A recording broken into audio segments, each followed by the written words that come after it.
Alors, on se retrouve pour la deuxième vidéo. On va parler maintenant des bases, les bases, de comment on fonctionne, comment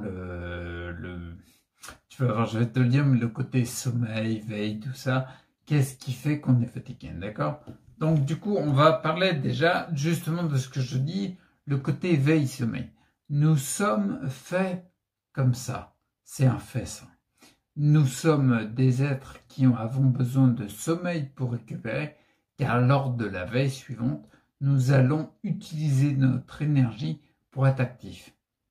En fait, on fait que ça, c'est-à-dire on fait sommeil, veille, sommeil, veille. La définition même du sommeil, c'est une phase entre deux éveils, entre deux veilles.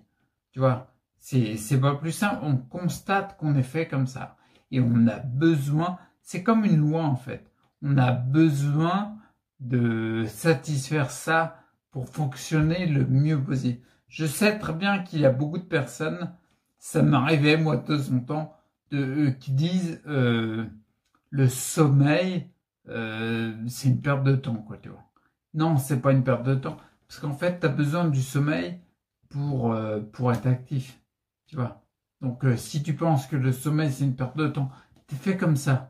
On n'y peut rien, on est fait comme ça. Et je vais te montrer à quel point c'est nécessaire à ta vie, en fait, de respecter ce cycle-là. Il n'y a pas de sommeil sans veille, il n'y a pas de veille sans sommeil. À tel point que en 1965, ils ont fait un test, une étude sur un étudiant en université, je crois, pour te donner à peu près la fourchette d'âge. Et en fait, ils ont essayé de ne pas le faire dormir le plus longtemps possible.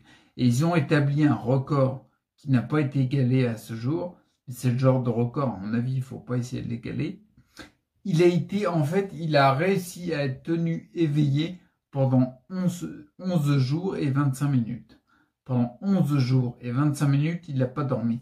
Moi, je ne sais même pas à quel point c'est possible. Alors, ils le disent bien dans les résultats de l'étude que la personne n'a pas... ils ont arrêté il y a 11 jours et 25 minutes parce que c'était dangereux pour sa vie. D'accord? C'est pour ça qu'ils ont arrêté l'étude. Ils disent qu'il n'avait pas apparemment il n'y a pas eu de déficit au niveau de la vie, il n'y a pas eu de séquelles. Voilà, je cherche le terme. Je me demande comment c'est possible, parce qu'en fait, je vais te parler d'une deuxième étude qui a été faite sur des rats, cette fois-là, qui eux aussi ont besoin de... C'est nécessaire à leur vie d'avoir la partie veille, la partie sommeil. Ils ont été privés de sommeil.